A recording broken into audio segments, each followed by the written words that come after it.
Los Angeles Rams superstar, Puka Nacua. Yeah. Puka, what's up, man? What's up?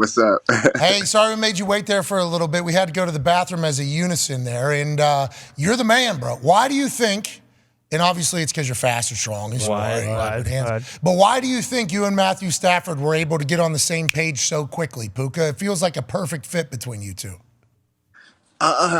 I don't know. I got invited in the summertime, and he takes such a strong presence in making sure that every ball he throws has a nice tight spiral to it. I'm like, man, I feel like that's one of the easiest things as a receiver. When you see that thing spinning nice and tight, it's like that. The ability to track it makes it so easy, and he never lets the ball get out of his way that's not spinning tight. So you're saying the first time you played catch with the guy, you saw the ball, you're like, wow, I feel like I can really catch the shit out of this thing. Oh, I'm thinking like the one rule as a receiver is not to like pop your head, and like I'm thinking like, yo, as soon as I seen the ball come out of his hands, I know exactly where it's gonna be, and he don't miss either. So it's like I always shoot. My coach is always like, you gotta watch the ball all the way in.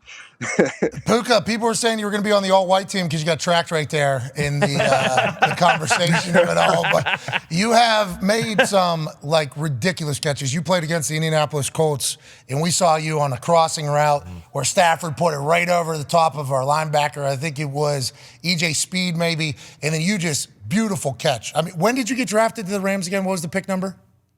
I was the 5th round, somewhere in the last pick. Why was that, Puka? Like, why do you think that people didn't expect this from you? You know, 5th round, obviously, have a chance to make it. There's investing some draft capital on you.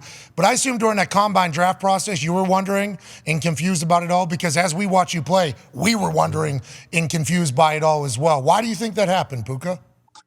I'm not sure. I did my combine training with Bryce Young, CJ Stroud, guys like Mike Wilson. So I was just hanging around these guys that everybody was talking about going and playing football at who were going to be the first picks. And I was like, oh, I'm with these guys, so I should feel the same. And that confidence kind of, I just walked around. I was like, man, I'm hanging out with these guys. That means we're doing the same shiz. So let me get to work. Like, I thought we were going to all be in the same spot, but the Rams believed in me enough, and the opportunity has gone crazy. Go ahead, AJ. What's it like working with Cooper Kupp, and how big of a help has he been, especially early on when you kind of step in and you see what he does day in and day out? He's been the biggest help to me from the day I stepped in here. The ability to ask questions and for him to really give all the knowledge that he has in this offense, and the ability to win routes and the ability to understand coverage.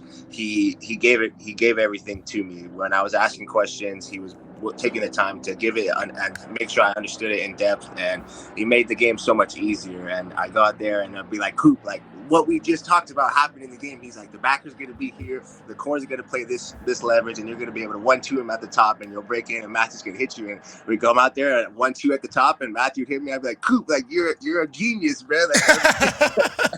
That's amazing to hear, because that's what, like when Cooper wasn't playing, we all assumed, because of what we saw Nine and Dime be able to do together, it was like, oh, there must be some fall off. Instead, and obviously Cooper Kupp, very established. He's the not only Triple Crown champion one year, but he won all 4 because he had the yak as well, I believe. So it was like, he is a absolute guy. But whenever they lost Cooper Kupp, it almost brought in more reps for you. Do you feel that way? Like, all right, you kind of got dropped into the deep end, and now that whenever you're both back, now we don't know. We hope he's okay, obviously. But when you're both back, you've become an offense that's seemingly unstoppable. Do you feel that way? And how much is Sean McVay a part of that messaging, and kind of how does he lay it out for your offense?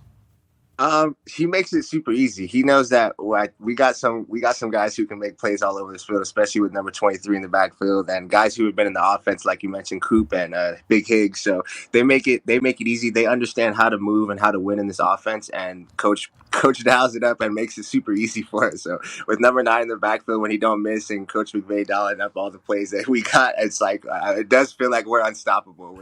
Especially with number 10, like he during practice, I'll be lining up like the play calls are so lengthy, I'll be forgetting what the can is. He's like, hey, you got this, you know this, right? You're going to 28 right here. And he's like, oh, or this is you got the corner on this route when you motion to the backside of the formation. I'm like, all right, thanks, Coop, because I didn't know. I was like, I forgot. Happening on the field? Is that happening on the field? Like right before the snap, because him and Matthew were talking about, like, I'm gonna change the route right here, right before the snap. During games, wow. All right, can somebody, let's not snap this one quick. What do I All right, no problem. And then bang, goes for.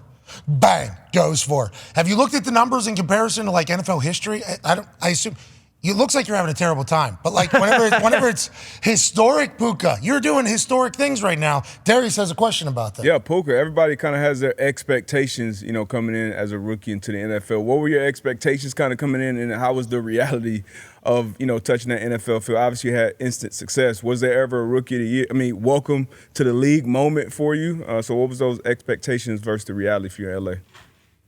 Yeah, I mean, the expectations, I had two brothers who had my brother had been in the training camp with the Colts during 2021, and then my brother had played 6 years in the league. I was undrafted, played safety. So the idea to get drafted and to go in the 5th round was to be a special teams guy and to take advantage of whatever opportunity was to be given to me. And then the kind of welcome to the NFL moment was like during OTAs. I first got here where no pads on and stuff, but I get a rep with the ones, and Matthew, I have a route where I didn't know I was the number one read. I'm running an under route, and I'm going against DK, one of our corners.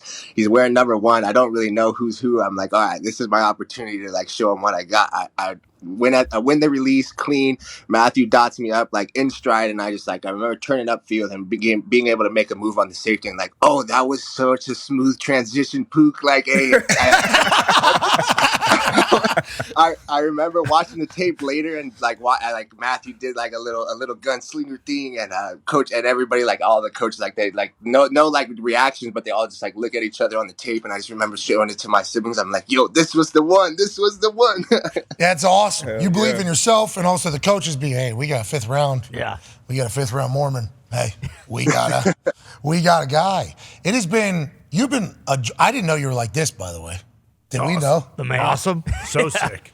Pookie, you're fucking awesome, dude. You know what I mean? You are I don't know, the energy that you are bringing through this call. Now, we're running on like 2 hours of sleep, fresh out of the road. Your mana is fantastic, Puka. I assume that's what the locker room is like over there in LA. What is the team like? Because what you guys have been able to do here late in this season, come together, play great ball. All eyes are on the playoffs, obviously. Don't want to get you in trouble. You're a rookie wide receiver. We don't need to talk about that. But what is that locker room like, and how has it been for you kind of being dropped into a new culture?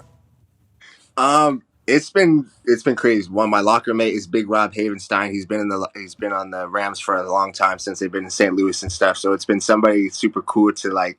He's the OG. So I walk around like I try to be like little bro to him, because I'm like, hey, if I'm next to Big Rob, if you're saying something crazy, Big Rob's finna let you know. So just the vets in our locker room, they're super cool. AD's always laughing. The D line is hilarious because AD he controls that side of the ball and just the energy that they have. But then Matthew and Cooper, just like the two mastermind geniuses that you could just like, they're just like, if they're not talking ball, they're talking something like, why? How do we save more water? Like, how do we get the earth? They're just like they're the guys that you want to be around, because that conversation's heightening your skills, your knowledge. Yeah, that's what I am. Is there like is that in the locker room? Is that at the cafeteria? Where is most happening for the Rams? We playing cards? A little bit in the cafeteria and in the locker room for sure. I used to get Coop out there playing some pig back in the day, earlier in the season, but we've widened down on that, less movement as we've gone later in the season. Yeah, you're an old ass man now, Puka. That's kind of how it goes. Go ahead, AJ. What about your head coach, Sean McVay? Is he like from what you expected, I guess, coming in? What is he like? What's reality like and expectations? I know you said you guys have some super long play calls. We know he's an offensive genius. Also, was the playbook, is that something that is still ongoing, or do you feel pretty confident in everything you guys do? Oh, there's some weeks I feel super confident, and the next week we'll come in and it'll be like, oh my gosh, we're reading like a Harry Potter book, and I'm just like, all right, Matthew, you're the guy. Like,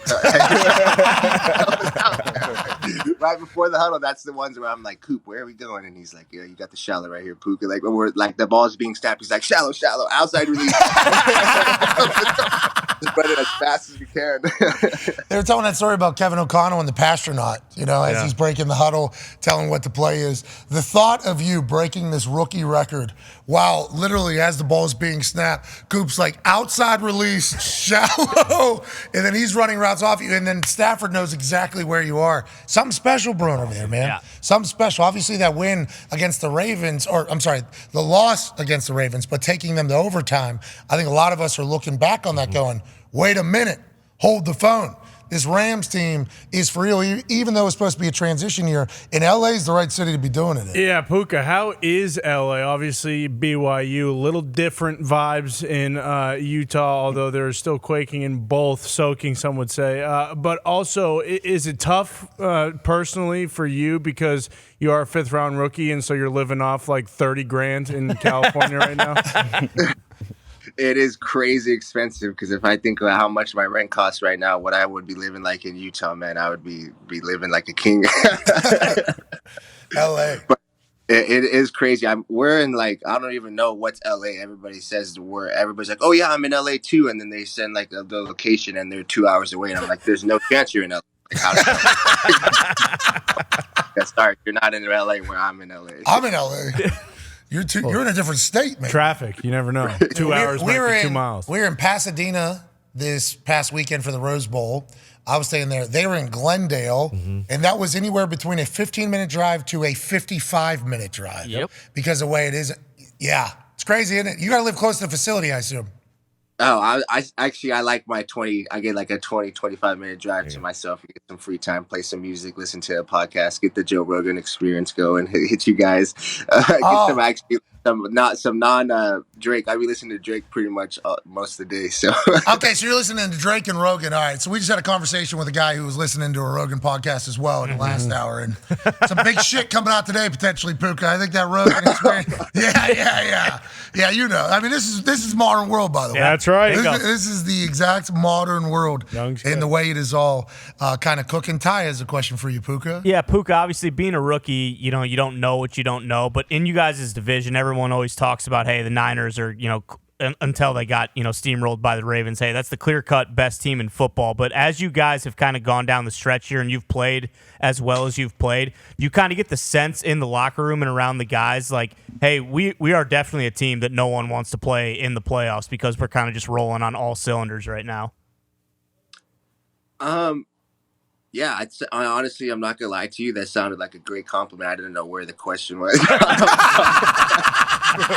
You said we're rolling. I guess, I feel like we're playing some really good football. But I guess even at the beginning of the season, I didn't. I mean, we came off our week 1, we beat Seattle, and then week 2 going to play against the Niners. There is that the Rams and the Niners is a big game. But I feel like for even at the beginning of the season, we could hang with the best of them. We just weren't able to execute. But it's fun. I think our confidence is high, and it's just coming down to what happens on Sundays. Puka, you're the right guy to ask this question too because it's already been mentioned. Go ahead. Yeah, Tom. as Connor just mentioned it, we were at the University of Utah for game day, and all they were saying is that all BYU does is soak and quaking, and I just wanted to give you a chance. Is that the true, or is it all Utah? Is it just BYU? I don't even know what that means. Yeah, what's the percentage of BYU Cougs that are quaking and soaking? Is this 100% soak rate out there or what? No, not 100%. Quaking must be a Utah thing. I've never heard of that. That I know soaking is for soaking. You do that down there at BYU, but quaking has got to be. So, it's a bunk bed situation. So quaking is, when you get a teammate on the bottom down, Nate Hardtongue, something like, and then it's a full on the bed. This is what we've learned, Puka. Listen, what are you playing dump for? Hey, no, that's for sure Utah thing. I have never heard of that over down there at BYU. They don't do that. This is what Ryan Smith was saying, too. This must be the email at BYU. Hey, listen, any of the quaking nonsense, the evolution of soaking, you send that right to Utah. Mm-hmm. That is not what we're getting out. Is that right, Brooke? Yeah, BYU is old school. We stick to the soaking is the... That's a staple. We're old school Big Ten football. That's right. We pat the rock. Puka. You're awesome. You are awesome, dude. The NFL is lucky to have you. I want to let you know that. We have no idea how you became a 5th rounder, but watching you grow this year and now getting a chance to... Hey, you're a fucking G. Hey, Puka, we are very thankful you took time out of your day to join us. Good luck the rest of the way, and hopefully we'll get a chance to chat with you again.